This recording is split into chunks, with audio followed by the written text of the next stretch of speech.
Administración unida, trabajando a distancia. Consultorio Fiscal. María Concepción González de Chicago dice que hace 12 años Radio. presentó suspensión de actividades. Un programa de Radio UNAM Hay una PTU entonces que se determina y de la Secretaría de Divulgación y Fomento Editorial de la Facultad de Contaduría y Administración. Si bien es cierto, estamos comentando todo lo que tiene con la contabilidad. Tocaremos el tema de las deducciones personales, obviamente, porque no son tan fáciles de aplicar en realidad. Consultorio Fiscal. Radio. Muy buenas tardes, amigos, bienvenidos a su programa Consultorio Fiscal. Estamos hoy con un tema muy interesante. Los saluda su amigo Salvador Rotera Obanel. Hoy platicaremos de recuperación de saldos a favor de impuestos a la renta, IVA. Vamos a platicar un poquito de por qué es importante recuperar estos saldos a favor, la liquidez, los flujos en las empresas, la situación actual. Antes de empezar, yo quiero mandar, como lo hemos venido haciendo, un caluroso abrazo, una felicitación, un agradecimiento a todos nuestros amigos médicos, enfermeros y todo el personal que está trabajando en el sector salud, por el trabajo que están haciendo y por el esfuerzo que están haciendo. Sin ellos, ahorita este país ya sería un tremendo caos sanitario. Muchísimas gracias y la UNAM está con ustedes, está apoyándolos. Como comenté, vamos a platicar sobre la recuperación de saldos a favor de impuestos, por qué es importante, cómo lo hago. Y antes de empezar, si les parece, vamos a una pequeña pausa y entonces comenzamos con nuestros invitados. Consultorio Fiscal. Radio.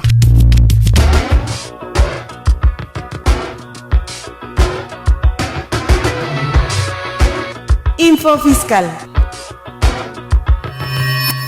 27 de abril. La Asociación de Secretarios de Turismo de México, ASETUR, informó que el Producto Interno Bruto turístico mexicano podría contraerse un 10% este año, lo que significa pérdidas superiores a los $10,000 millones. 29 de abril. La Secretaría de Hacienda y Crédito Público presenta el acuerdo por el que se dan a conocer los estímulos fiscales a la gasolina y al diésel en los sectores pesquero y agropecuario para el mes de mayo de 2020. 4 de mayo. La Secretaría de Economía comenzará la dispersión de los microcréditos solidarios a la palabra de hasta 25,000 pesos, los cuales servirán para que microempresas, sobre todo informales, hagan frente a los estragos de la pandemia. Con motivo de la emergencia sanitaria por el nuevo coronavirus y en apoyo a la economía de los contribuyentes, el Servicio de Administración Tributaria, SAT, implementó mecanismos para devolver los saldos a favor, indicó la Procuraduría de la Defensa del Contribuyente, PRODECON. Asimismo, dijo que ha estado en conversaciones con el fisco para buscar medidas que beneficien a los contribuyentes. En ese sentido, el SAT prometió devolver saldos a favor en un tiempo máximo de 3 días. Info Fiscal.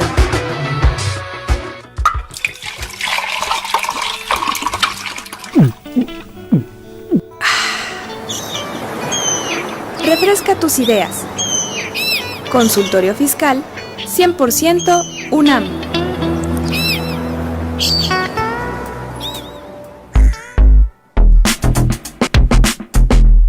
¿Sabes si lo que te dicen es verdad? Entérate aquí, en Cuentas Claras. Cuentas Claras. Recuperación de saldo a favor.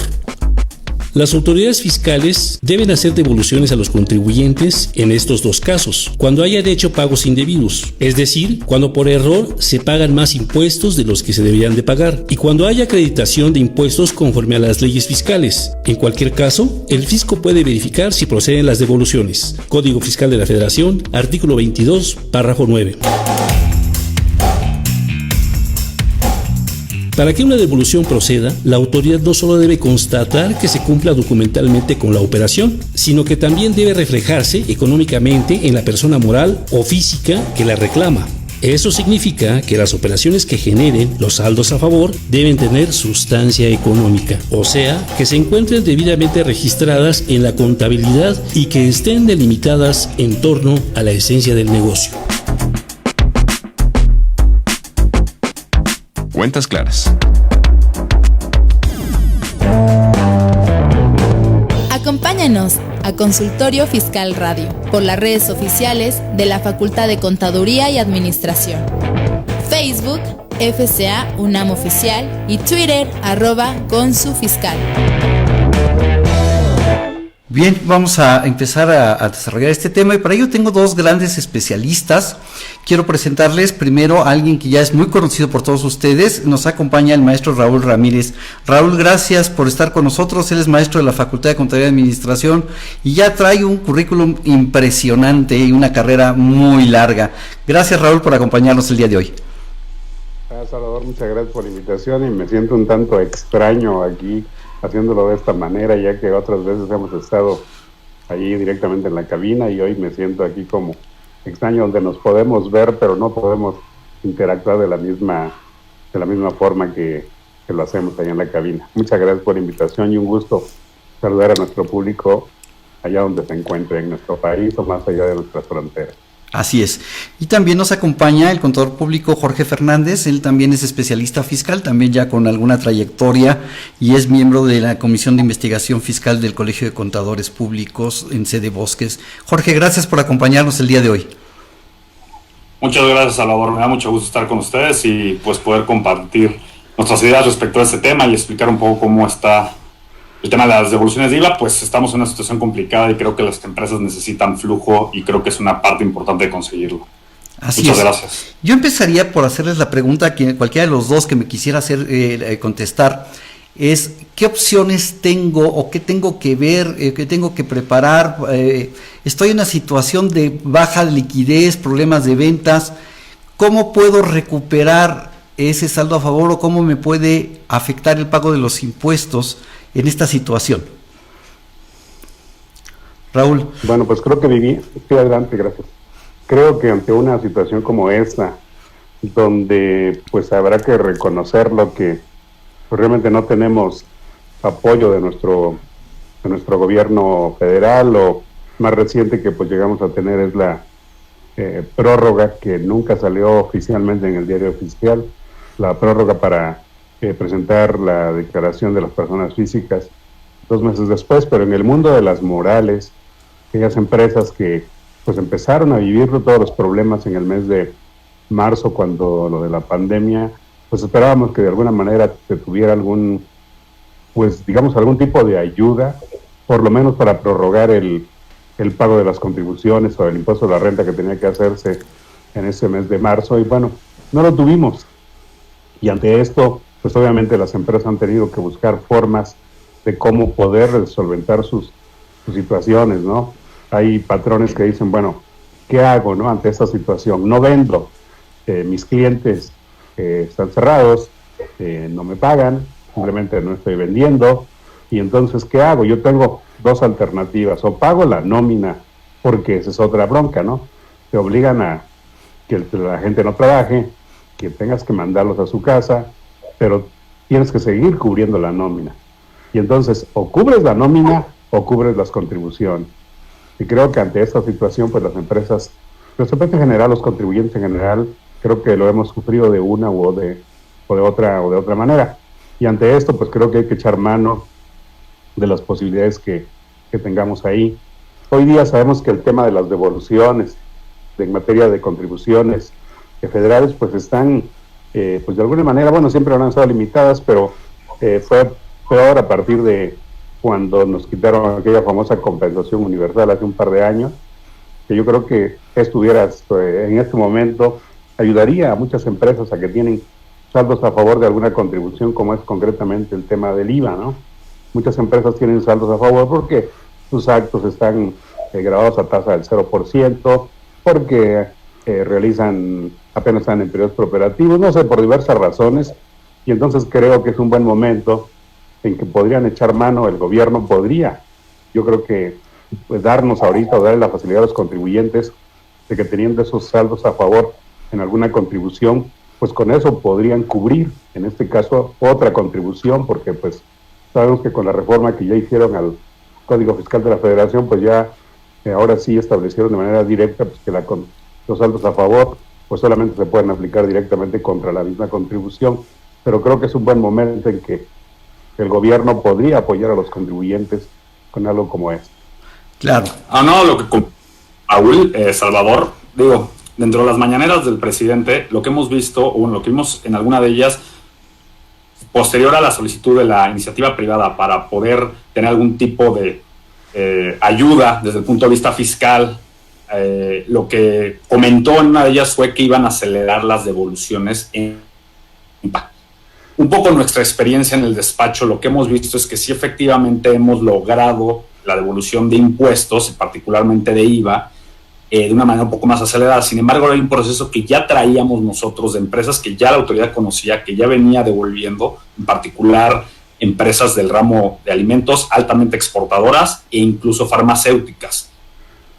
Sin embargo, como bien lo dice Raúl, creo que el tema ahorita podría ser algún tema de decreto por parte del presidente en donde nos apoyara a las compañías y a los contribuyentes, particularmente personas morales, para la compensación universal, porque ahorita el flujo es decidir, o pago impuestos o pago sueldos, y la verdad muchos se han ido por, ahorita pues prefiero pagar sueldos para mi gente, que es lo que hace mi compañía, o que ayuda a mi compañía, y pues apoyarlos, ¿no? Entonces yo creo que esa parte sería interesante desde el punto de vista de academias o de grupos, poderlo proponer nuevamente para que por lo menos temporalmente se proponga o se compensación por lo menos hasta que salió de la pandemia.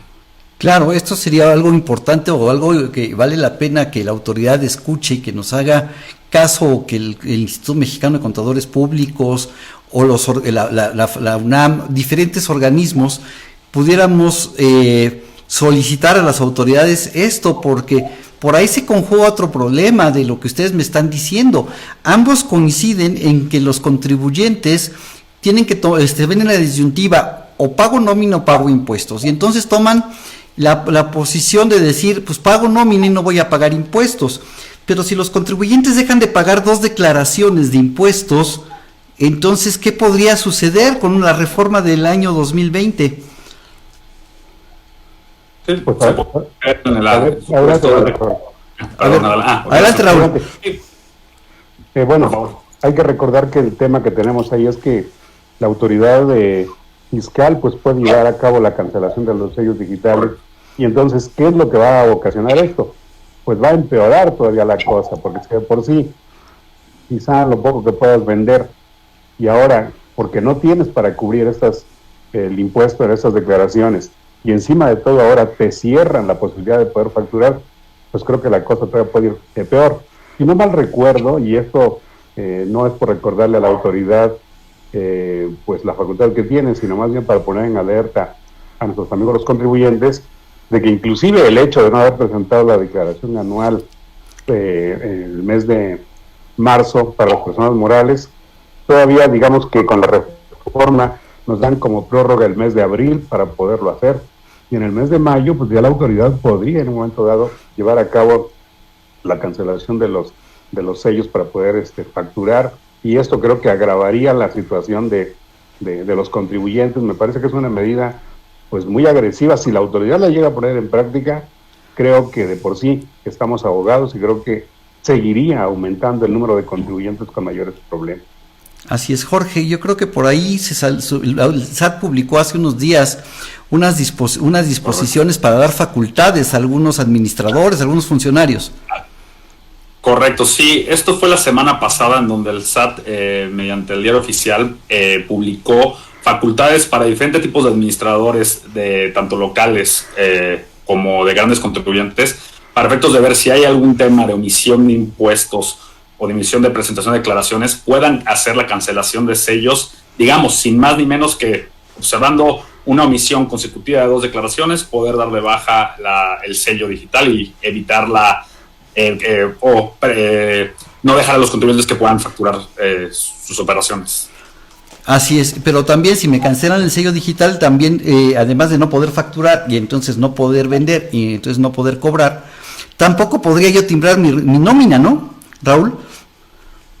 Sí, claro, o sea, el hecho de que tengas limitada eso de la cancelación de sellos o suspensión por lo menos de ellos, pues obviamente te limita en gran parte de todo este tipo de situaciones. Entonces, el problema, la verdad es que se agranda por todos lados. ¿A qué te está llevando finalmente en este caso, pues la autoridad fiscal?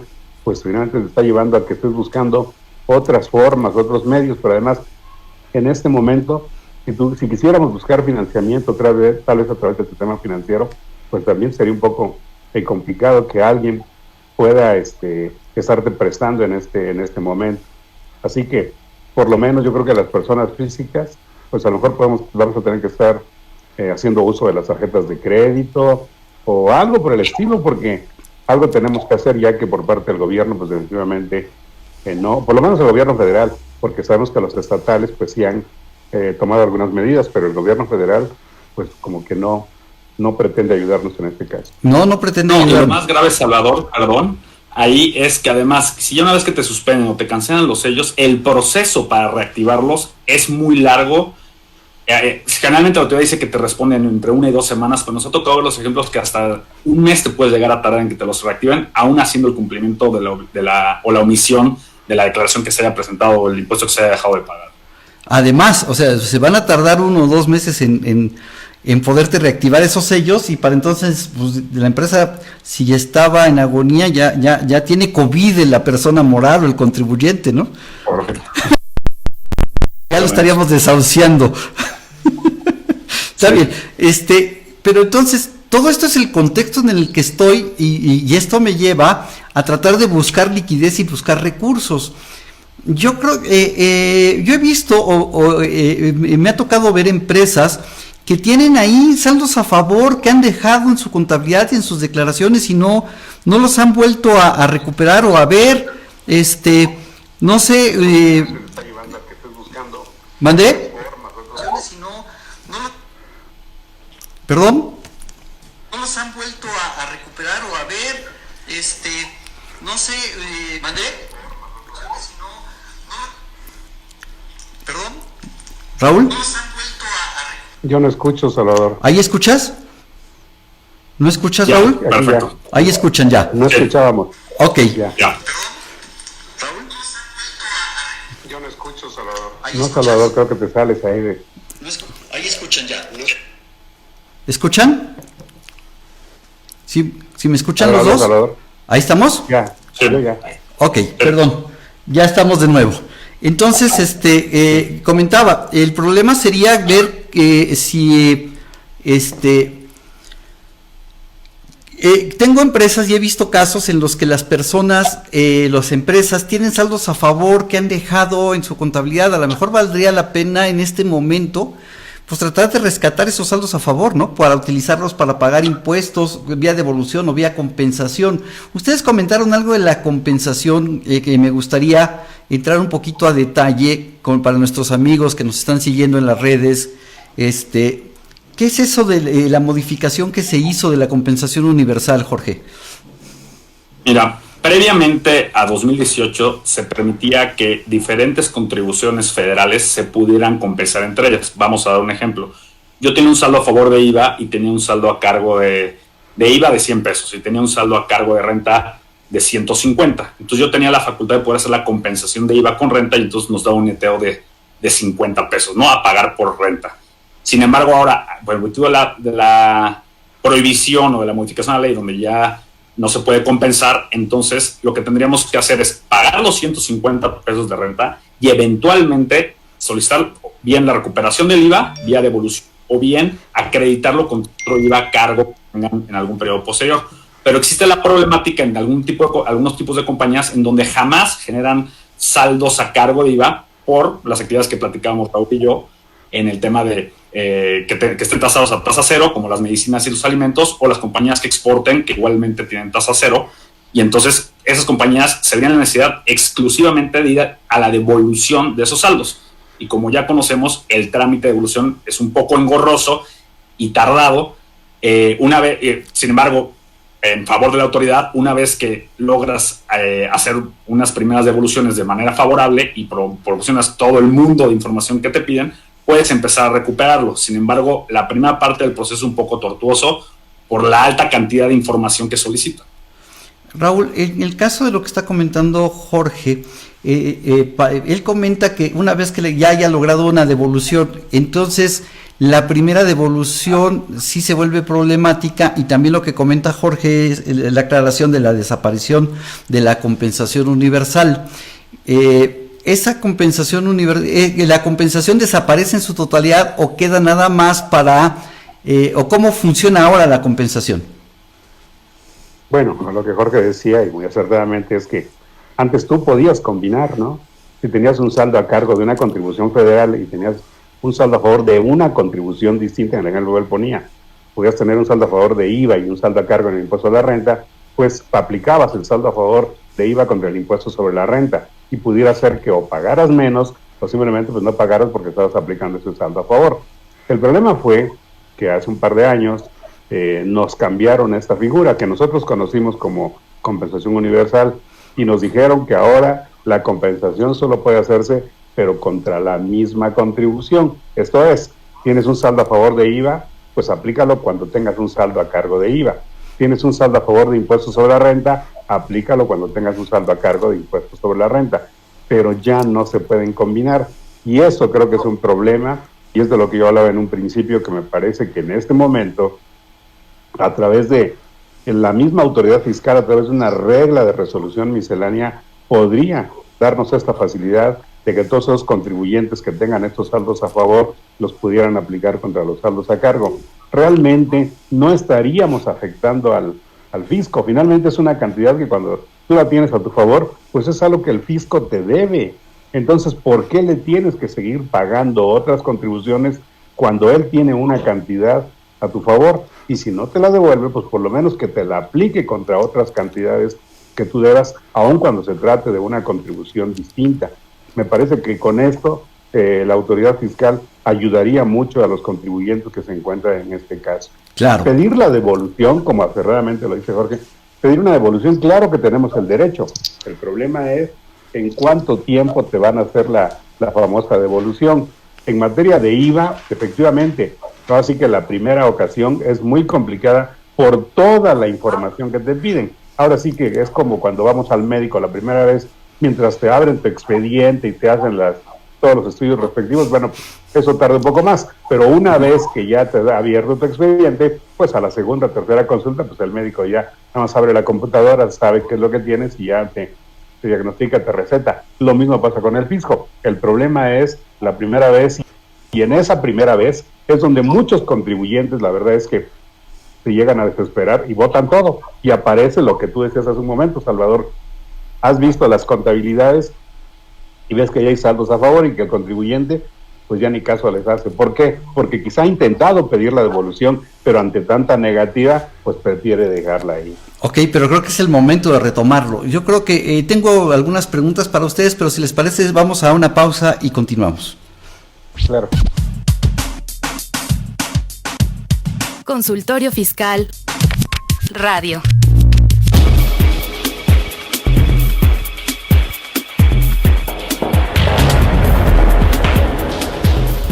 En su edición 737, Consultorio Fiscal, como siempre, presenta interesantes artículos de corte fiscal, jurídico, laboral, contable financiero y de prevención de lavado de dinero. En esta ocasión, Francisco Yáñez Ledesma y Diana Valeria Pino Juárez analizan los procesos y particularidades para el cálculo y pago de la PTU, comparando las diversas disposiciones y brindándonos una visión global del tema. Por su parte, Miguel Ángel Suárez Amador nos presenta un artículo con el cual abre la puerta de una nueva sección de Consultorio Fiscal, cuya prioridad será mantenernos actualizados e informados sobre las novedades que vayan surgiendo respecto a la contingencia sanitaria por COVID-19, llevando su estudio al ámbito fiscal, legal y contable. Mientras que Humberto Cruz Hernández nos lleva de la mano para conocer a fondo las tesis, jurisprudencias y criterios relacionados con la participación de los trabajadores en las utilidades. Además podemos encontrar otros artículos sobre las versiones anticipadas de la primera resolución de modificaciones a la Resolución Miscelánea Fiscal para 2020, la auditoría interna y el programa Línea de Denuncia, las obligaciones en materia de RFC, las generalidades del SAT y finalmente la importancia del acuerdo conclusivo de PRODECON. Estos y otros temas de gran interés en el número 737 de Consultorio Fiscal. Suscripciones a través de la tienda electrónica publishing.fca.unam.mx o en la revista electrónica consultoriofiscal.unam.mx.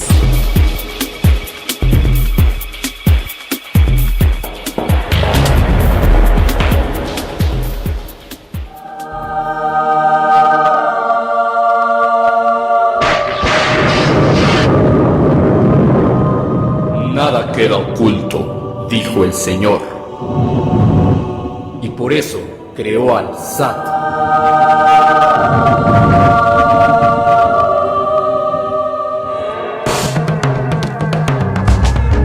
Invertir para aprender. La Facultad de Contaduría y Administración de la UNAM, a través de su División de Educación Continua, invita al sector público y privado a formar parte de sus múltiples cursos, conferencias y diplomados sobre temas de contaduría, fiscal, administración e informática, con el objetivo de promover la vinculación profesional de la institución empresa-gobierno. Así que ya lo sabes, prepárate en Liverpool 66, Colonia Juárez, Alcaldía Cuauhtémoc, Ciudad de México. Informes al 55 55 33 16 17 y al 01 800 83 32 322. O si lo prefieres, ingresa a la página dec.fca.unam.mx. No te pierdas, en la División de Educación Continua hacemos capacitación a la medida.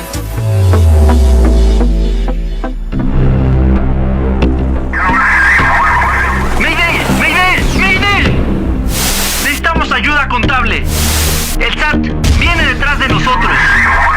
Solicitamos refuerzos para la declaración mensual. Cambio. El batallón de consultorio fiscal va en camino. ¡Resistan! Consultorio Fiscal 860. Somos la otra frecuencia.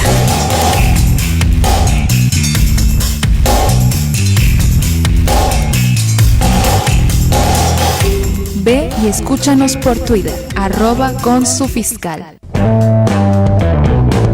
Acompáñanos a Consultorio Fiscal Radio por las redes oficiales de la Facultad de Contaduría y Administración. Facebook, FCA UNAM Oficial y Twitter, @consufiscal. Bien, regresamos después de esta pausa. Tenemos algunas preguntas de la gente que nos sigue en Facebook y en Twitter, pero antes de hacer las dos preguntas que nos han llegado, para redondear lo que estábamos platicando, Raúl comentaba respecto de la compensación, es un impuesto contra ese mismo impuesto.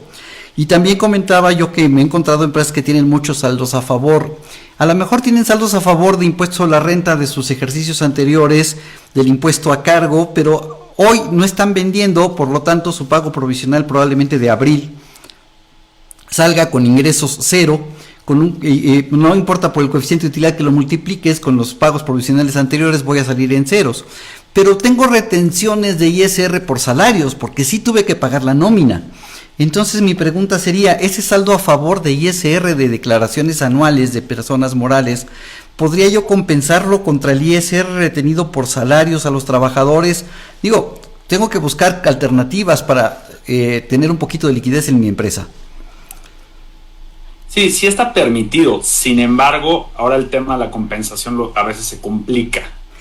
Toda vez que, pues al final del día la compensación es un proceso, si no similar a la devolución, pero sí tiene que estar muy bien integrado ese saldo a favor, porque eventualmente la autoridad tiene la potestad de esas compensaciones y ver la procedencia real del saldo a favor. Entonces, tendríamos que hacer, pues echarnos, déjame decirlo así, un clavado a la información y poder ver que efectivamente los saldos a favor determinados de años anteriores, uno, no hayan caducado y dos, si efectivamente puedan ser aplicados. Claro.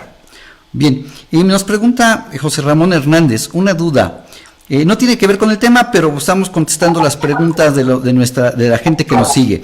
Una persona moral presta servicios de transporte terrestre a otra persona moral. ¿Existe la obligación de hacer la retención del 4% de IVA? ¿Quién me ayuda? ¿Raúl? Sí, si no mal recuerdo, sí existe esa obligación entre contribuyentes. Y cuando no se retiene es cuando el cliente, cuando el prestatario, él es una persona física. pero entre morales sí existe esta Sí existe la obligación de retener. Ok, Jorge, Daniel Terán nos pregunta, hola, yo comercializo harina de sangre, no sé cuál sea esta, la cual es destinada para producir alimentos para la acuicultura. ¿Es correcto facturar la tasa cero y por lo tanto solicitar su devolución? ¿Qué opinas? Pues primero que nada, la devolución sería sobre el gasto, ¿no? Entonces tendremos que ver. Y sí, efectivamente, hoy tendremos que hacer un análisis más a detalle, pero sin embargo, ese tipo de actividades y por ser considerado un alimento podríamos encuadrar. Sin embargo, tendríamos que cuidar mucho la interpretación y ver si cae en el supuesto de una operación a tasa cero. El punto está en que dice que es alimento para la acuicultura. Entonces, me entraría un poco... ¿Alimento para qué? Perdón, yo no alcanzo a escuchar. Para acuicultura. Sí, yo creo que ese no sería problema. Donde yo le veo problema es que se trata de una materia prima para producir el alimento. No, o sea, la enajenación del alimento me parece que no habría problema. Ajá. Pero donde me parece que podría suceder es en que se trata de la enajenación de una materia prima, y eso yo tendría mis dudas si esa enajenación estaría a tasa cero, ¿no? Aquí me parece que lo mejor que podría hacer nuestro radioescucha es hacerle una consulta a la autoridad y decirle primero de explicarle qué se trata el producto, y después que la autoridad sea quien le conteste realmente cuál es el tratamiento que debe darle. Ahí, desgraciadamente, me gustaría hacer un comentario, Salvador, y creo que la vía que se podría hacer sería vía una confirmación de criterio ante el SAT. Sin embargo, como todos sabemos, ya ahora son negaciones de criterio, desgraciadamente. Es raro que te haga una contestación. Nosotros hemos tenido esa experiencia. Sin embargo, lo que nosotros podemos recomendar es acercarse, también si no a la PRODECON, a la Procuraduría de la Defensa del Contribuyente, que una de sus facultades es emitir criterios, o hacer consultas. Ya puede ser mediante ramo o directamente, o mediante un grupo, o bien directamente el contribuyente. Y si bien no son vinculantes sus documentos, sí tienes la opinión de experto, ¿no? También podría ayudar, porque sí, efectivamente, Raúl es quien debería de contestar eso, sería la autoridad. Sin embargo, en la experiencia es que los 3 meses que supuestamente se tardan para contestar, nosotros hemos visto que a veces se tardan hasta 1 año en contestar, ¿no? Así es, entonces tengo la negativa ficta desde antes, ¿no? Así es, en ese caso. Pero bueno, retomando un poquito el tema, ya platicamos de la compensación y ahora y hemos visto el entorno económico, pero ahora quisiera ayudar a nuestros amigos a qué tengo que hacer para poder obtener una devolución de impuestos. Yo siempre he dicho, y déjame hacer la broma que hago en cursos, que les digo a la gente que cuando un contribuyente me dice que le tramite una devolución de impuestos, no debe hacerlo así. El contribuyente debe entregarme una memoria flash que voy a poner en mi computadora, donde me va a aparecer un video y me va a decir: su misión, contador, es tramitar la devolución de impuestos del contribuyente. Recuerde que si en el proceso la autoridad llega a detectar, nosotros negaremos cualquier relación. Esta grabación se autodestruirá en los próximos 3 segundos. No sé si así sean las devoluciones. Pues la verdad es que adelante. Vamos a entrar al tema de la devolución, nada más, como estamos hablando de estos elementos en los que hoy el contribuyente podría hacer uso de estos recursos, nada más de no dejar de lado que otro de los elementos que puede tener en cuenta el contribuyente para poderse ayudar un poquito ahorita, si fuera el caso, es el famoso subsidio para el empleo. Hay que recordar que cuando tenemos trabajadores con salarios que anden más o menos hasta por entre los 6,000, 7,000 pesos mensuales, que no sea la frontera norte, pues entonces aquí se genera lo que es el subsidio para el empleo, y que ese subsidio para el empleo pues también tenemos derecho a acreditarlo contra el impuesto sobre la renta, que en su caso tuviéramos que pagar, ya sea pagos provisionales o inclusive por las retenciones, y creo que esto también es un elemento del cual los contribuyentes pueden echar mano en caso de que sea necesario, y no tienen por qué tenerlo ahí acumulado. Inclusive me atrevería a hablar de cuando existió en la anterior al subsidio para el empleo, el crédito al salario.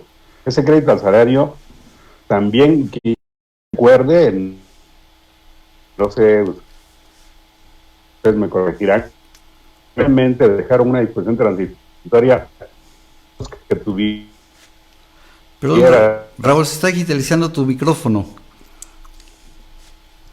Raúl. Perdón. Sí. Se digitalizó lo último que comentaste, tu micrófono se digitalizó. ¿Ya? A ver si ahí. Sí, a ver, ahí. ¿Ahí? ¿Sí escuchan? Ajá. Hablabas del crédito al salario. Sí, hablaba yo del crédito al salario, que pues les decía yo que cuando terminó la época del crédito al salario, se estableció una disposición transitoria que los contribuyentes podrían seguirlo aplicando, acreditando, hasta agotarlo, pero nunca pusieron un límite. Entonces me parece que si ahorita en este momento hubiera contribuyentes que se quedaron con algunas cantidades de crédito al salario, pues me parece que en este momento podrían hacer uso de ese recurso también. Así es. Y ya, ahora sí, si quieres, podemos hablar del tema de las devoluciones. Adelante.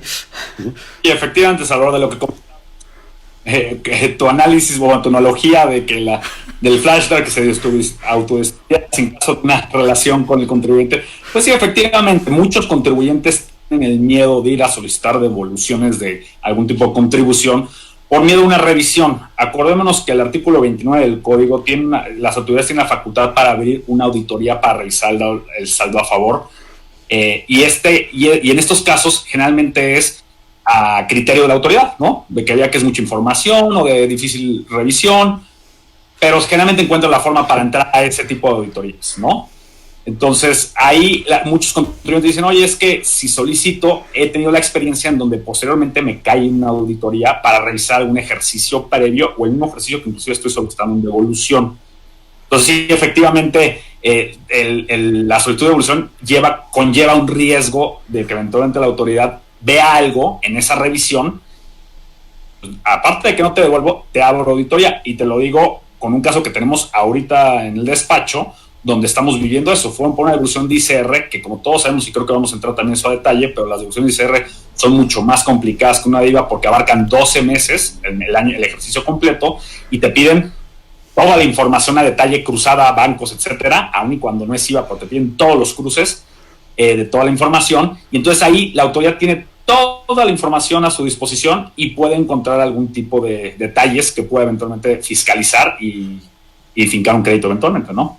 Claro, yo creo que ambos entonces coincidirán conmigo, y saco a colación esto. Me viene a la mente con los comentarios de ustedes dos, que si voy a hacer una tramitación de una devolución tanto de IVA como de ISR, pues lo primero que tengo que hacer es conciencia de que no haya entre mis proveedores algún EFO y no me haya yo convertido en un EDO. ¿Qué consecuencias traería de que yo tramite una devolución y pues tengo una factura de esas, esté o no boletinado mi proveedor?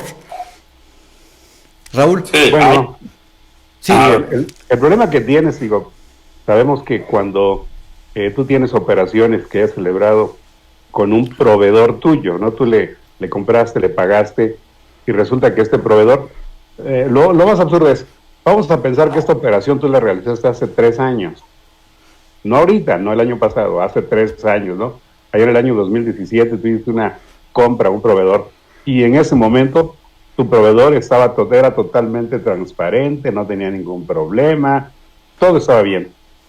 Hoy, año 2020, por alguna extraña razón, quizá tu proveedor, aún sin quererlo, quizá cayó en un problema de que fue boletinado, ¿no? Y entonces, en este caso, pues por la operación, vamos a pensar que tú ahorita estás tratando de pedir una devolución o estás tratando de compensar un saldo a favor que se generó en el año 2017 cuando tú hiciste la operación con este proveedor. Hoy día el proveedor tiene un problema, pero el problema lo tiene hoy, se le genera hoy. Resulta que hoy es boletinado. Tu operación del año 2017 va para atrás. Ese supuesto saldo a favor que pudieras tener, la autoridad dice que no te va a poder devolver porque tu proveedor tiene problemas fiscales que se generaron hoy. Eso es de lo más absurdo que puede existir en las disposiciones fiscales, porque te estarían juzgando a ti por un acto que cuando tú lo llevaste era totalmente válido, totalmente transparente. Y si hoy el proveedor tiene un problema, resulta que ese problema te lo están trasladando a ti, pero inclusive por años atrás. Me parece que eso no es correcto, pero el problema es que así está. Salvador, me gustaría hacer un comentario respecto a esto y con experiencias reales que hemos tenido recientemente. primero nosotros lo que hacemos, le recomendamos a la compañía cuando va a solicitar un saldo a favor, ya sea de renta o de IVA, revisar efectivamente, constitutivamente, que sus proveedores no se encuentren listados. Eso de entrada. Inclusive ya se han creado sistemas para efectos de que los RFCs de tus proveedores sean corridos por un sistema y los cruce con las listas que va publicando el SAT mes a mes. Ahora bien, nosotros tuvimos la experiencia en un caso en donde efectivamente nuestro cliente tenía a un proveedor que era un EFO, y entonces lo que la autoridad, llegamos al acuerdo con la autoridad, obviamente mediante escritos y los requerimientos donde nos pedía mayor información, fue donde nos pudimos desistir de esa parte del saldo a favor e incluso nos hicieron la devolución por el diferencial. Ahora bien, en este caso en particular, ese EFO o ese proveedor logró salir del listado, demostrando sus juicios, todos sus procesos que tuvo que haber seguido, y nuevamente fuimos a la devolución por ese saldo pendiente, todo es que era un monto relevante. Y efectivamente, al momento de que ellos tuvieron una sentencia firme en donde los sacaban del listado, pudimos también lograr la devolución. Un poco para que sepan, un poco para decirle a los radioescuchas que no les tengan miedo. Si por alguna razón alguno salió, hay de dos: o vas con todo tu saldo a favor, lo solicitas y te desistes por esa parte desde un inicio, o simplemente presentas una complementaria, sacas a ese proveedor y te vas a la devolución. Sería una recomendación que nosotros daríamos. Claro, pero yo creo que, ¿qué pasa si tu cliente, aquí el problema que hay es que el cliente sea sincero, que realmente sepas que la operación existió y que no fue una operación simulada, ¿no, Jorge? Correcto. Sí, de acuerdo. Ahí lo más importante, obviamente, acuérdense que nosotros los fiscalistas somos como los abogados o como los padres, nos tienen que decir todos sus secretos y decirnos abiertamente para ver cómo los podemos ayudar. Y realmente decirles, oye, si realmente comparaste o hiciste una operación simulada, pues corrígete, sácala y ya después vemos los efectos, para efectos de ahorita en el caso de recuperación. Pero por el otro lado, lo que más da coraje, que también hemos tenido la experiencia, esto fue hace como 4 años, una construcción de un proveedor que hizo en una terminal de camiones, nos las echaron para atrás porque efectivamente años después apareció como EFO, y luego entonces nos echaron para atrás la deducción, y nosotros hicimos inclusive una invitación a la autoridad que asistió como una visita ocular a las instalaciones de la compañía, vio la estructura y aún así nos dijo, no, pues como está listado, para nosotros es no deducible y también no, y por lo tanto no acreditar el IVA, y esa parte del saldo a favor se va para atrás. ¿Y qué pasaría si solicito, Raúl, la devolución del impuesto sobre la renta y tengo ese EFO? Porque hemos estado platicando del IVA, pero ¿qué pasaría si tengo ese EFO? Los ejemplos que pone Jorge, y lo que estoy tramitando es una devolución de saldo a favor de impuestos sobre la renta. Bueno, si se trata de alguien que obviamente te hizo una facturación, pues entonces el problema que tienes es que aquello que te facturó, pues obviamente no sería deducible para ti. Al no ser deducible, en consecuencia, o te disminuye o te desaparece el impuesto sobre la renta. Ese sería el problema. El saldo a favor, y me lo podría convertir hasta en un impuesto a cargo. Sí, bueno, en un momento dado, dependiendo de cuál sería la cantidad que, digamos, está el impuesto, pues que estuvieras dejando de pagar por la deducción, pues eso podría llegar a convertir de que tuvieras ahora saldos a cargo. Pero además no solamente eso, Salvador, podría ser peor todavía. Quizá al quitar esas deducciones, quizá el coeficiente de utilidad o te lo aumenta, o inclusive lo que podría hacer es que a lo mejor tú dices, es que en este año se me generó el saldo a favor justamente porque tuve una pérdida, y resulta que estás utilizando, no sé si estás por ahí del mes de agosto, septiembre, estás utilizando un coeficiente de utilidad del año anterior y fuera más bajo. ¿Qué es lo que pasaría? Que cuando haces la modificación, quitas la deducción, ya no tienes pérdida, tienes utilidad, y el coeficiente de utilidad ahora te da mucho más alto. ¿Qué es lo que va a pasar? Que vas a tener que modificar todos los pagos provisionales. Entonces, la verdad es que sí hay que tener mucho cuidado. Prácticamente aquí, como antes, yo me acuerdo cuando tú y yo empezamos a dar clases en la Facultad de Contaduría. No, ya no digas, no somos Baltasar Peregrino, ¿eh? Él nos contrató. Fíjate, justamente a él me iba a referir. Él nos contrató, pero además un detalle a lo que voy. Él nos enseñó en ese entonces que decía, los que nos dedicábamos al mundo de los impuestos, todos los días, antes de rezar, antes de rezar el Padre Nuestro, tenemos que leer el diario oficial.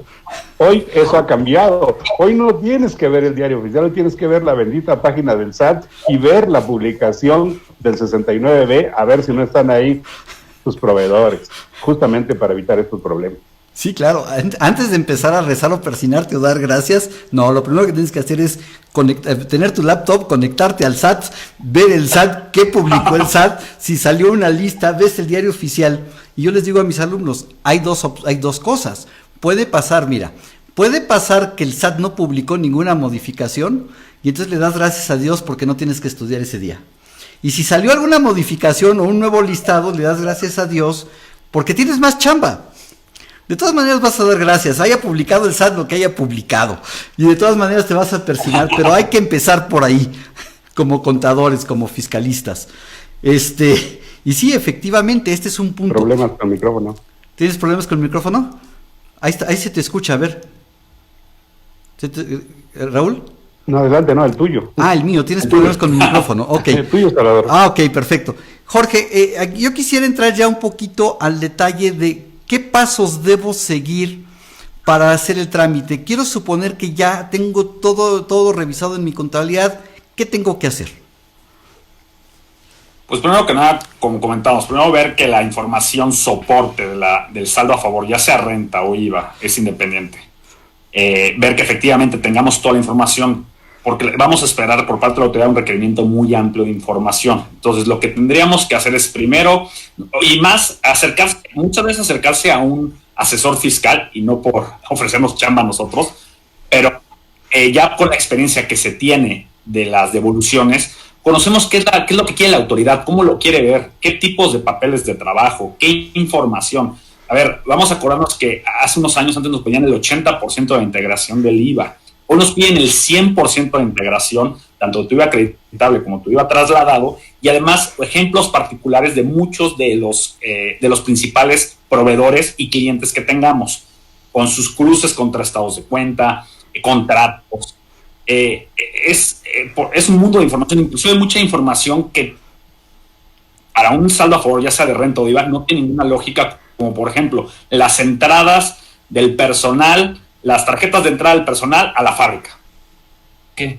Digo, nos han tratado de explicar diciendo, es que queremos conocer toda la operación, conocer cómo es la compañía y de ahí empezar a hacer todo el trámite, ¿no? Obviamente se tiene que presentar un escrito libre, porque nosotros hemos visto muchas veces que el contribuyente o los clientes van por su devolución, presentan el formato y la presentan y lo mandan.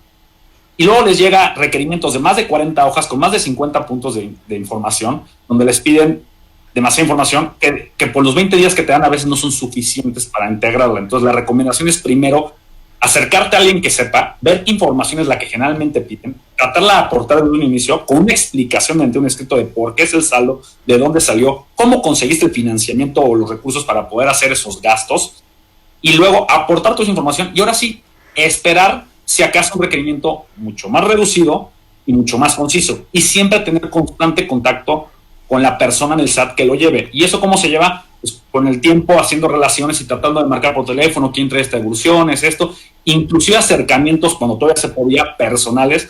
Nosotros somos mucho de hacer una junta previa a presentar la devolución, cuando es una nueva devolución, para presentarle al funcionario que eventualmente le podría colocar la devolución, o bien al jefe, al administrador. Mira, esta es tal compañía, se dedica a hacer coches, es así, la presentación le llamamos al representante legal y vamos a venir por devoluciones y por estas razones. Un poco es empapar más al SAT, porque si tú llegas con una devolución, la presentas nada más, no aportas información y no saben quién eres, ahí es cuando se vuelven los requerimientos interminables y muy difíciles de cumplir en el plazo que te dan.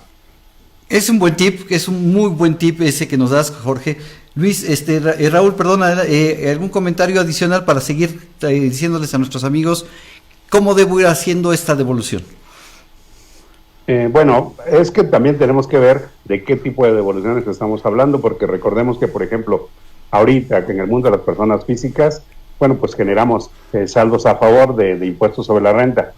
Pero ¿qué es lo que pasa? Que muchas veces, justamente por las tácticas dilatorias que utiliza la autoridad, basta con que te lo rechace por cualquier situación.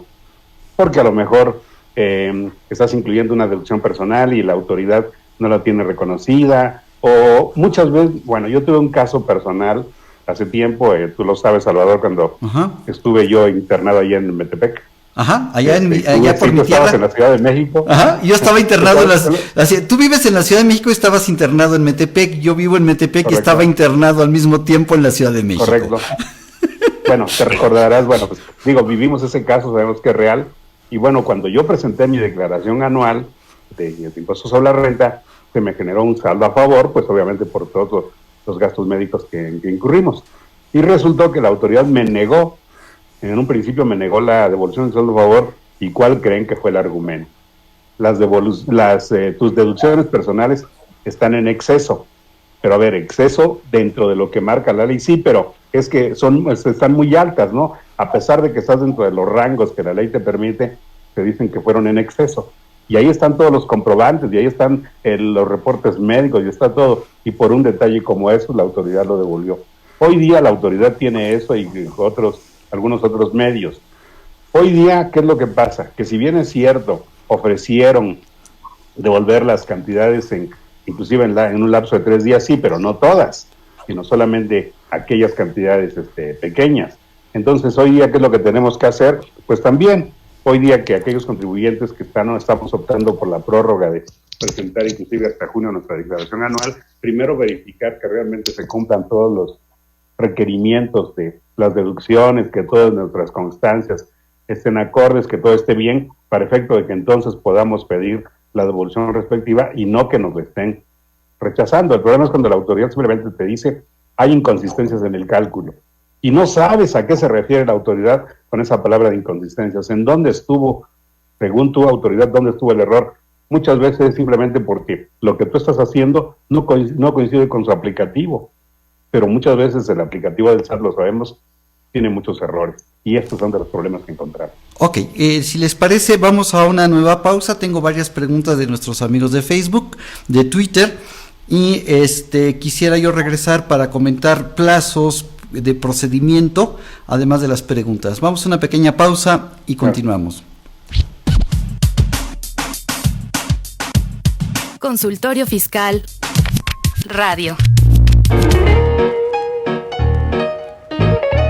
El físico atrae, pero quien resuelva tus problemas fiscales, ¡ay!, enamora.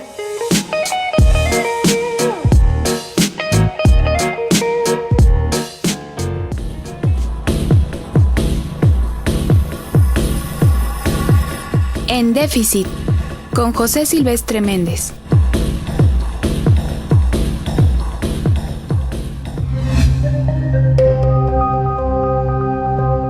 Hola a todos, espero que todos estén bien y nos sigamos cuidando.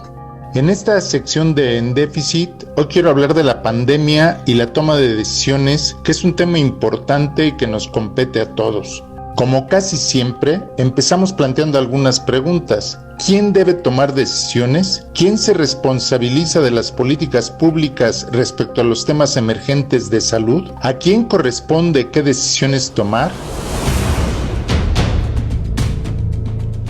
¿Cuál es la estrategia gubernamental para enfrentar las crisis, tanto la sanitaria epidemiológica como la económica? Es evidente que la toma de decisiones que realizamos todos los días se vuelve algo muy importante y trascendente en este periodo de confinamiento. Lo que hagamos nos compete a todos. ¿Salir o no salir de casa? Primera decisión personal que afecta a las personas de mi entorno y a todas aquellas con las que puedo tener relación. Además, si tengo necesidad de salir, la decisión es que debo ir protegido. No puedo tomar a la ligera las recomendaciones médicas y sanitarias. Es decir, ahora muchas decisiones personales tienen que ver con el confinamiento, el aislamiento y la sana distancia, respetando las sugerencias de los médicos para eliminar la pandemia. O al revés, ser irresponsable y tomar decisiones sin respetar las recomendaciones médicas de prevención e higiene.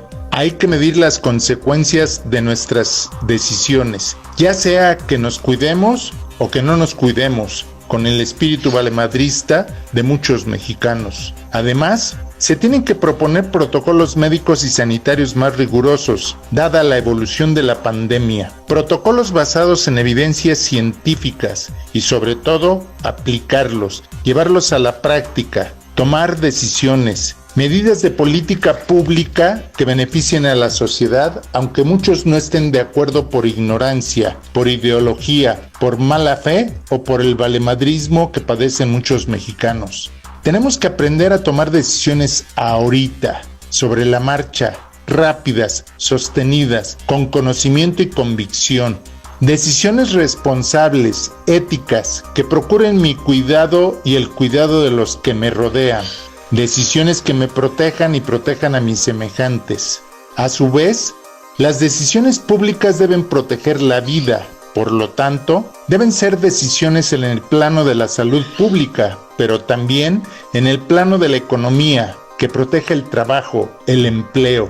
Las decisiones de política pública en esta contingencia deben asegurar un ingreso mínimo solidario para todos los habitantes del país. Cuando cambien las cosas, cuando acabe la pandemia, esperemos que sea pronto, debemos aprender a tomar decisiones comunitarias que mejoren nuestro sistema de salud, nuestra economía, nuestra ecología, nuestra cultura. Las decisiones que tomemos deben ser sustentables, que aseguren la existencia de la raza humana en el planeta Tierra.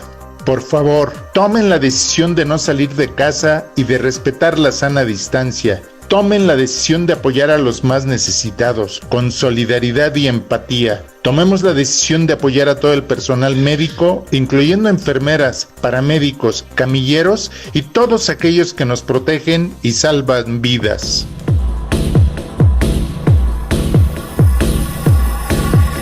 En déficit, con José Silvestre Méndez.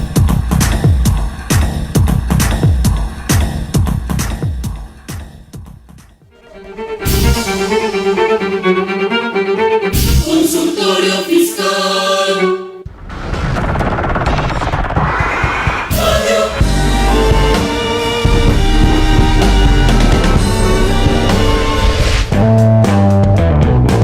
Acompáñanos a Consultorio Fiscal Radio por las redes oficiales de la Facultad de Contaduría y Administración.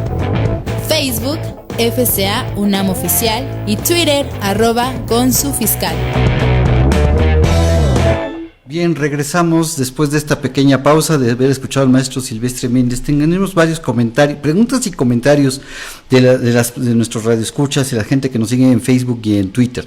Arturo Pacheco, tengo saldos a favor de IVA de 2018 y 17. Entiendo que ya no existe la compensación universal.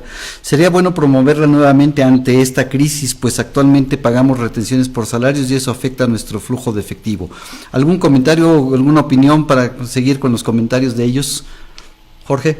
Pues, como lo comentamos, estamos de acuerdo que vía los grupos, la academia, el IMEF, el colegio, diferentes instituciones, hacer presión a nivel federal para efectos de que por lo menos durante la pandemia nos permitan hacer estas compensaciones. Por lo menos con la pandemia, así es. José Ramón Hernández. Por lo menos. Así es. José Ramón Hernández nos hace el comentario o pregunta. Una empresa contrata a una persona moral, contrata a otra persona moral para importar mercancía de Argentina, ya que tiene permiso para importación. La empresa original, la empresa 1, paga al proveedor el importe y le deposita a la empresa 2, la que hizo la importación, para el pago de impuestos aduanales. El pedimento sale a nombre de la empresa 2.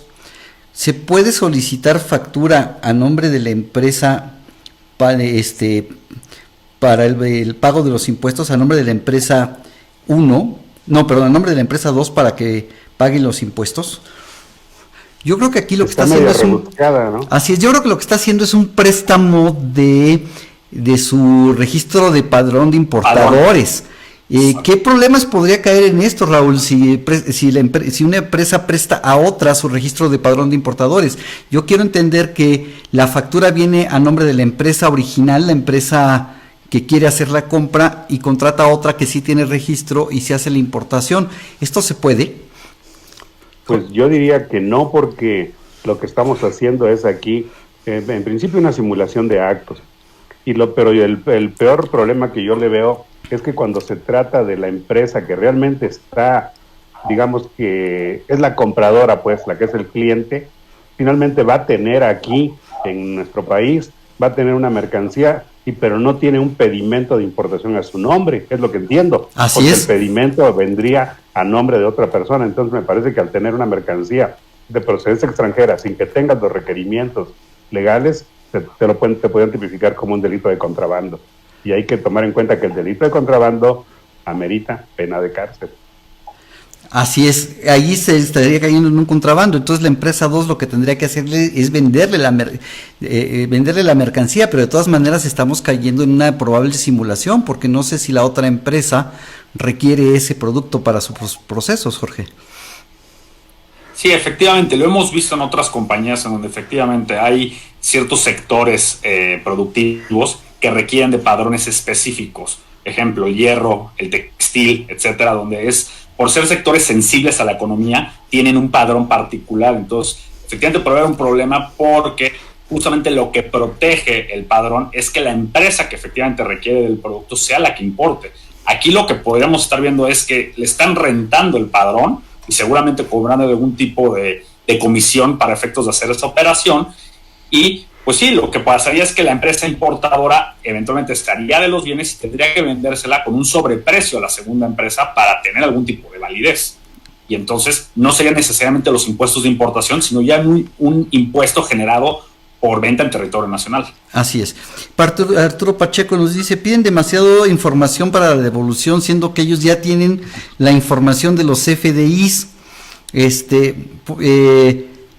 El cliente le ha pedido que se desista. ¿Se puede compensar ISR a favor de persona moral contra ISR retenido por salarios? Sí, siendo impuestos sobre la renta, sí. no tendría mayor problema. Ya Jorge lo había comentado hace rato, que yo no le veo tampoco ningún problema el hecho de la compensación de tratándose del mismo impuesto. Y efectivamente el comentario que hace nuestro radioescucha en la primera parte respecto de todos los requisitos que piden, por supuesto, nosotros en el despacho hemos tenido casos verdaderamente absurdos en donde te piden información que no puede estar en tus manos, ¿no? Como el hecho de, a ver, tú compraste esta mercancía, necesito saber qué empresa lo transportó, pues aquí está la carta aporte, aquí está la factura del servicio, etcétera. Sí, pero necesito los datos del conductor del vehículo, ¿no? Su licencia de conducir, su credencial para votar, a qué horas entró, a qué hora salió, o sea, cosas que por supuesto no están en mis manos. Yo contraté los servicios con una empresa, ¿por qué me están pidiendo la información de alguien que pertenece a la empresa? O sea, no es algo que esté en mis manos. Y aunque hay que recordar que la Prodecon ya hizo una recomendación en ese sentido de que pues la autoridad no tendría por qué estar pidiendo más información más allá de lo que las leyes te piden, te exigen, pues aquí de todos modos la autoridad fiscal, hay que recordar que la Prodecon no es ninguna autoridad, pero el SAT pues se brinca las trancas con esas recomendaciones de Prodecon. Liz García nos comenta, nos pregunta, ¿qué pasaría si el saldo a favor de IVA de ese año, donde tenías una factura de un proveedor que ahora está enlistado, ese saldo a favor de IVA lo compensé contra ISR y además soy una empresa, ese año me dictaminé? Jorge, ¿qué opinas de este cuatrito que nos están poniendo nuestros amigos ciberescuchas? No, está muy interesante, pero sin embargo, a ver, de entrada, si ya es de un EFO, tú eres un EDO, y no hiciste ninguno de los procesos para desvirtuar, y ya compensaste, pues obviamente tendrías, y suena luego, pero regresarte, deshacer la compensación, recorrer el impuesto, pagar el impuesto omitido por virtud de esa parte del saldo a favor que... Ay, perdón que te interrumpa, no importa que esté dictaminado. No, el dictamen no tiene que ver, al contrario, inclusive se puede presentar una declaración complementaria para corregir posterior a la dictaminada, toda vez que, como el ejemplo que da Raúl, oye, esto fue hace 3 años y apenas lo listaron. Entonces, los efectos, que muchas veces es un error creer que es solamente a partir de que son listados, no, son todas las facturas pasadas y futuras, o presentes y eventualmente futuras, las que van a caer si es que ese proveedor sigue como un EFO. Así es. Y no, Oye, y como comentario respecto del dictamen, lo sé, porque si no me van a reclamar. Sé que no existen los dictámenes complementarios, que tampoco están prohibidos, pero bueno, no están prohibidos. No. Pero imagínate que si este fuera el caso, yo me atrevería inclusive a decir que tendrías que presentar si no el equivalente a un dictamen complementario, sí, por lo menos el auditor externo tendría que informarle a la autoridad sobre esa situación, de que cuando él llevó a cabo la auditoría, eso no tenía ningún problema, sino que eso ha sucedido con posterioridad, solamente digo porque el auditor también se limpiara en esta parte, ¿no? Porque si no, creo que también podría tener alguna consecuencia. Sí, claro, coincido contigo, también ahí estaría sucediendo exactamente eso. Algunos colegas han dicho que lo que hacen es presentarle una fe de ratas al dictamen, pero no es una fe de ratas, no cometí ningún error al llenar los anexos del dictamen. Es una aclaración nada más, como bien comentas. Sí, de hecho yo le he llamado dictamen complementario. Quiero decirles que yo en la práctica solamente lo hice, pero con un dictamen de enajenación de acciones, solamente. Ok. Sí, y los metí como dictamen complementario con una nota. Ok, perfecto. Ok, Jorge, plazos que tenemos, ¿cómo se van a ir dando las etapas de la devolución? Yo presento mi solicitud con las recomendaciones que nos diste, con los anexos que me pide la forma y un escrito libre, o a lo mejor me presenté ante la autoridad, pero nuestros amigos me van a decir, bueno, Salvador, ya lo presenté, ¿y ahora qué hago? Ok. Primero, una vez presentado en la página del SAT y se haya aportado la información requerida y el escrito libre, que es la parte de la recomendación, la autoridad tiene 20 días para hacer un primer requerimiento de información, 20 días hábiles, ¿no? Y una vez que la autoridad pasa dentro de esos 20 días, hace un requerimiento, ese primer requerimiento nos van a dar 20 días a nosotros hábiles como contribuyente para dar contestación. Así es, pero a ver, caso hipotético, porque me vas a decir, Salvador, eso no ocurre. Presento la solicitud, se pasaron los 20 días y la autoridad no me emitió requerimiento. A ver, exacto. Nosotros en la experiencia, y pasa mucho, en la experiencia hemos tenido dos casos. Uno es, la autoridad se pasa, y perdón por la expresión, y a los radioescuchas, se lo pasa por arco del triunfo y requiere posterioridad a los 20 días. O bien, nosotros tenemos ahorita un caso que el día de ayer nos informaron que ya estaba en el portal de SAT, revisamos y ya estaba autorizado. Justamente íbamos en el día 22, ya se le había pasado la fecha de requerir y nos autorizaron. Entonces, puede ser cualquiera de las dos. La autoridad muchas veces no les importa y de todas maneras requieren posterior a ese plazo, toda vez que el plazo total para una devolución son de 40 días hábiles para la autoridad para resolver. Ok, entonces me manda el requerimiento y me da 20 días. ¿20 días para qué? Para contestar ese requerimiento. Para reunir toda la información que, como les decimos, en la primera devolución de una compañía que nunca había hecho devoluciones, ya sea de renta o de IVA, viene muy extenso. Nosotros hemos visto requerimientos de hasta 60 puntos, donde piden información del proveedor, contratos, estados de cuenta, un mundo de información, que es lo que platicamos, los excesos que de repente llegamos a ver, donde información que no necesariamente es la que requiere el SAT para verificar que sea un saldo. Sin embargo, lo que nos han comentado es, oye, es que es para conocer mejor la empresa y conocer totalmente la operación, y esto solamente va a ser requerido en esta primera instancia. Nosotros lo hemos visto que se puede llegar a repetir entre la devolución 1 y la 3, más o menos, donde ya de plano a la cuarta, quinta ya no piden ese nivel de detalle. Entonces, llegamos, pasan los 20, podemos contestar entre los 20 días, es un plazo máximo, no es un plazo que se tiene que cumplir completo. Inclusive, si lo hacemos más rápido, podemos acortar los tiempos de la respuesta de la autoridad y, por lo tanto, obtener los recursos. Contestamos el requerimiento, la autoridad tiene 10 días para revisar. Una vez pasados esos 10 días, puede hacer un segundo requerimiento, en donde el requerimiento solo, en principio, debiera ser sobre la información que originalmente te solicitó. No debiera ser información nueva. Sin embargo, hemos visto casos en donde usan alguna forma para poderte solicitar información nueva. Y entonces, ese segundo requerimiento ya se supone de ser mucho más sencillo, o por lo menos con menos información, y ahí tenemos 10 días como contribuyente para responder nosotros ese requerimiento. Este plazo completo durante los días hábiles a la autoridad son aquellos en que la autoridad está corriendo el plazo para ellos. ¿Qué quiere decir eso? Si nosotros nos tardamos los 20 días, los 10 días de que nos dan para ambos requerimientos, esos 30 días hábiles no cuentan en la devolución, solamente los que estén corriendo para la autoridad. Para esos 40 días, así es, para esos 40 días. Correcto. Ese plazo no. Ok, el tiempo se me está agotando. Quisiera hacerles una última pregunta, Raúl. ¿Qué pasa si no contesto los requerimientos? Bueno, pues simplemente se considera que estás desistiendo de la devolución. O sea, puedes inclusive, si los vas a contestar, pues si los contestas fuera del plazo que te dieron, también. se considera que simplemente te desististe de la devolución y adiós, la autoridad dice, pues inícialo otra vez si quieres. Esa era la segunda pregunta, Jorge. Si me desisto, ¿ya perdí el saldo a favor o puedo volverlo a procesar?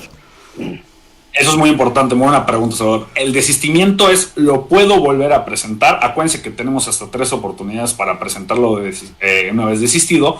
Sin embargo, si el oficio dice rechazado, eso quiere decir que nos negaron la devolución y entonces tenemos que hacer algún medio de defensa, empezando ya sea por un recurso de revocación o algún juicio de nulidad. Ok, Jorge, pues muchísimas gracias por tus comentarios, gracias por tus aportaciones y gracias por compartirlo con nuestros amigos radioescuchas. Hombre, muchísimas gracias a ti, fue un placer haber estado aquí con ustedes y con tus radioescuchas. Gracias, Raúl, gracias por aceptar la invitación y gracias por tus comentarios, siempre, como todos los años y siempre que estás en este programa, en épocas anteriores y actual, muy acertados. Muchas gracias, Salvador, y hoy quería preguntar, bueno, ¿de qué se trata? De dejarnos la huella del COVID, así es la huella del COVID. Yo sí, honestamente, esa es mi 7ª semana aquí de encierro, y justamente pues yo también lo estoy haciendo. Gracias. Así lo estoy haciendo. Muchas gracias. Muchísimas gracias a ustedes, amigos. Se despide su amigo Salvador Roterabuanel. Hasta la próxima y buen provecho. Consultorio Fiscal, un programa de Radio UNAM y de la Secretaría de Divulgación y Fomento Editorial de la Facultad de Contaduría y Administración. Consultorio Fiscal Radio.